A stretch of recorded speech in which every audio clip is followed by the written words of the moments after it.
I've lived in my new apartment for 61 days, 4 hours, and 5 minutes.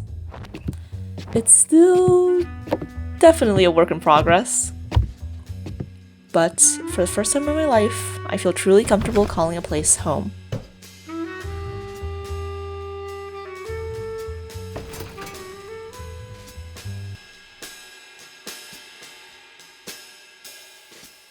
When I started my New York apartment hunting journey for a second time, I was emotionally prepared for 2 months of prolonged suffering. Funny enough, this was actually the first apartment I toured, and I ended up signing the lease a week later. But do you ever feel an indescribable pull towards a space?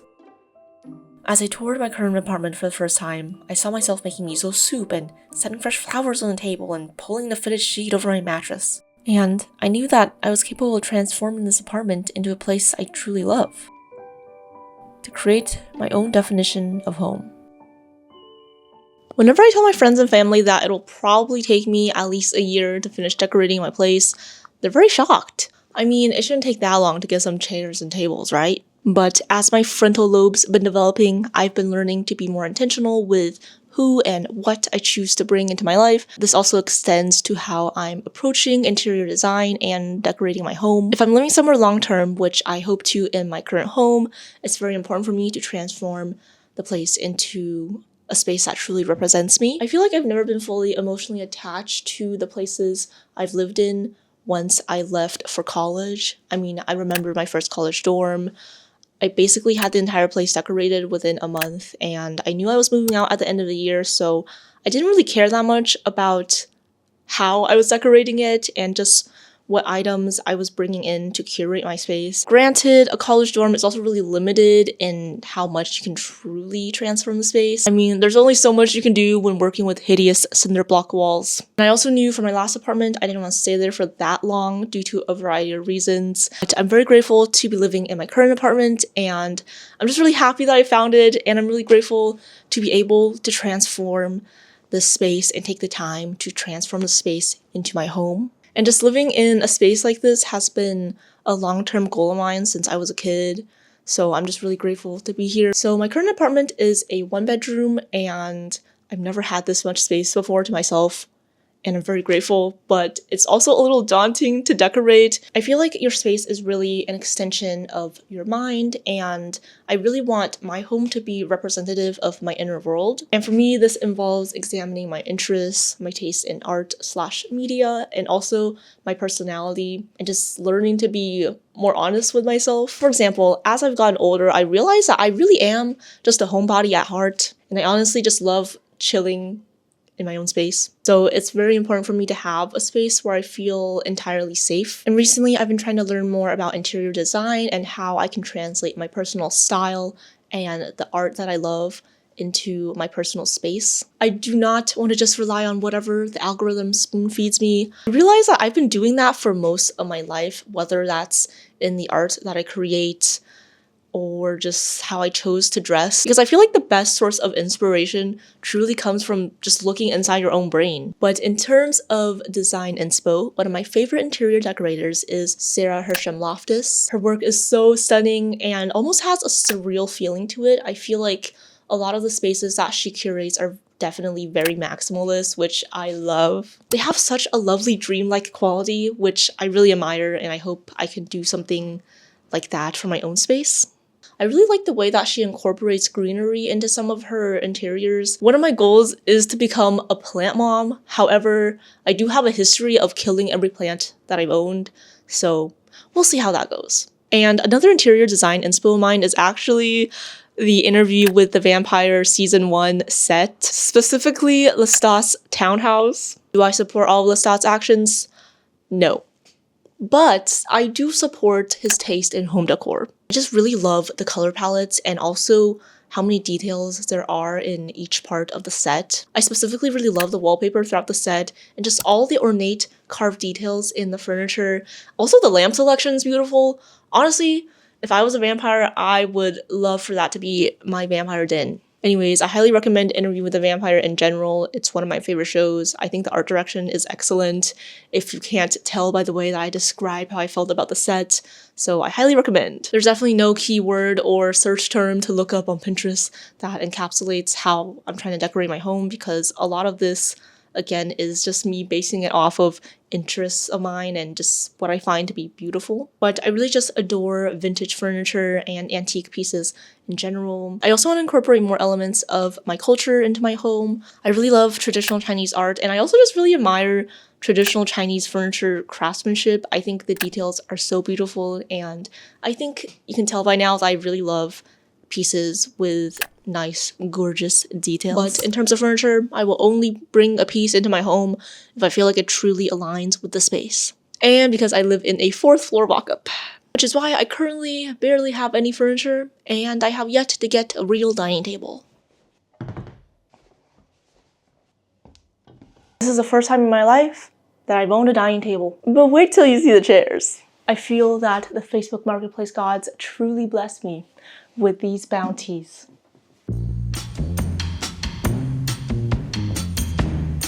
Since I moved into this apartment, I have been trying to find a dining table and chairs. I normally just eat standing up, but I decided that because I'm becoming a real adult, maybe I need a place to sit while I eat. It was surprisingly difficult to find a dining table I liked, because I'm really into carved old antique / vintage furniture, right?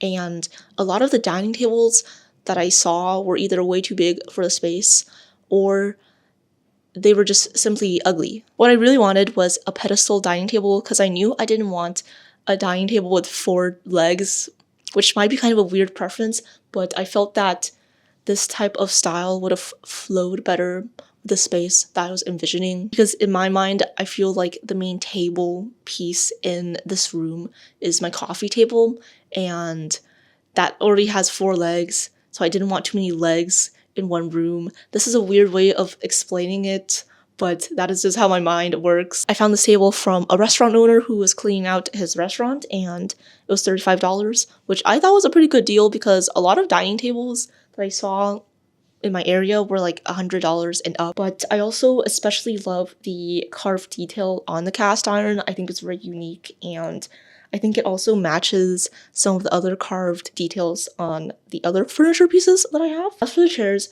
I knew I wanted black chairs to kind of match the black iron, and also because my coffee table is black. And one of my favorite chairs of all time is the number 14 Michael Tonet chairs. I think they're so cute. I really love them because they remind me of when I went to Paris and I saw a lot of chairs that look like that outside of the bistros. Also, I just enjoy the shape of them. Strangely enough, I consider this dining set to be one of the most symbolic accomplishments in my adulthood. Sometimes I feel a little incompetent in my ability to understand how I'm supposed to navigate the daily tasks of adult life, like how do you make sure you're getting enough nutrients, or how do you deep clean a bathroom? But I think this dining set represents that I can in fact take care of myself. I mean, I try to cook all my own meals, and having a designated space that I created where I can sit down and appreciate the food I cooked is just so wonderful to me. As you can see, there's a lot of blank space on the wall behind the couch, and we are gonna fix that. Originally, my plan was to create a gallery wall with beautiful ornate frames. As I started looking for said beautiful ornate frames, they actually turned out to be a lot more expensive than I thought, and I would also need to get a lot of art prints. And to fill up that much space, well, it would be a little too costly, I fear. But my other idea was to use a decorative screen to fill up that space, and it's also more of a continuous image, which I think could be nice if I wanted to do another gallery wall somewhere else in the living room. Initially, I found a very beautiful room divider on Facebook Marketplace, and I thought it was vintage, and I was very excited. I messaged the seller. She never got back to me. The listing was actually over 5 months old, which is probably why, but I found the same room divider on Wayfair. Lugging this up many flights of stairs was an extremely humbling experience. But anyways, let's set this bad boy up.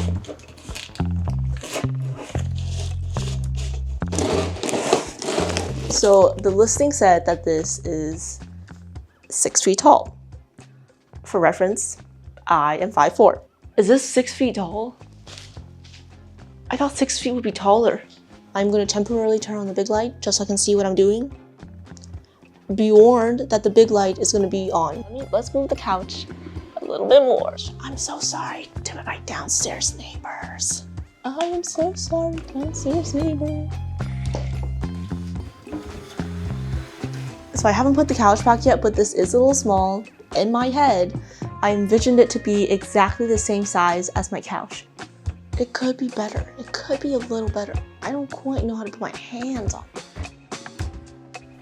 I later realized the issue was simply because the balance was off. There's a lot of visual information on the center and left area of that wall, and the right side was very empty. But alas, I encountered this beautiful lotus nightstand on Facebook Marketplace. Lotuses are one of my favorite flowers, and they remind me of the pond near my aunt's home in China that has lotus blossoms during the summer. I also set up this Tiffany lamp my friend gifted me for my birthday, and I just thought these two paired together perfectly since they both have noticeable floral motifs. I think that when you're designing your space, it's kind of like you're creating a museum of yourself. Shaped by fond memories, art that inspires you, and the hope for the person that you wish to grow into. I think a beautiful part of growing up is observing how your tastes evolve as you come to know yourself. Although I can't predict what my apartment will look like once I fully finish decorating, I know it'll be a place I love. And in the meantime, I will patiently collect the pieces for my museum. I think we've established by now that I am a big light hater. And I generally try to not use the big light because I feel like it really just ruins the entire ambiance of the space. I feel like the big light is so violating. I am personally a very big fan of ambient lighting, and I also realized that one side of my living room has more ambient lighting options than the other side, and it's not as evenly lit and balanced as I'd like it to be. Now, this is all just me making excuses to get another lamp. One of my dream lamps is a boudoir lamp, specifically the ones with glass beads on the side. I think those are so beautiful and so elegant. I've been hunting for a boudoir lamp for a little bit, and I finally found the exact lamp that I envisioned in my mind on eBay. And one thing that y'all do not know about me is that I'm a dedicated eBay warrior, and this is literally not sponsored because I have been on my eBay grind since I was 15, and I find a lot of my vintage knickknacks, clothes, and decor items on there. I'm very excited for this lamp because it also has really nice carved details on it, which I really love, and it kind of reminds me of my dining room table, which I feel like is a nice motif to mirror on the other side of my room. But enough of me yapping. Let's go unbox my lamp. Sometimes my friends will ask me, how are you finding all these pieces for your home? My answer is patience. And because I obsessively stick to my vision until it's reality. Sure, it is much easier to just order everything new online, but I find it quite fulfilling to know that I have a specific piece in mind for a specific part of my home, and taking the time to find that piece and then seeing the physical proof of my dedication once it's in my home brings me so much joy. I think you have to be willing to take time to seek out what you truly deserve. And to me, this process is an act of self-love. Oh my gosh! I'm very happy with how this turned out. Why, this looks so pretty!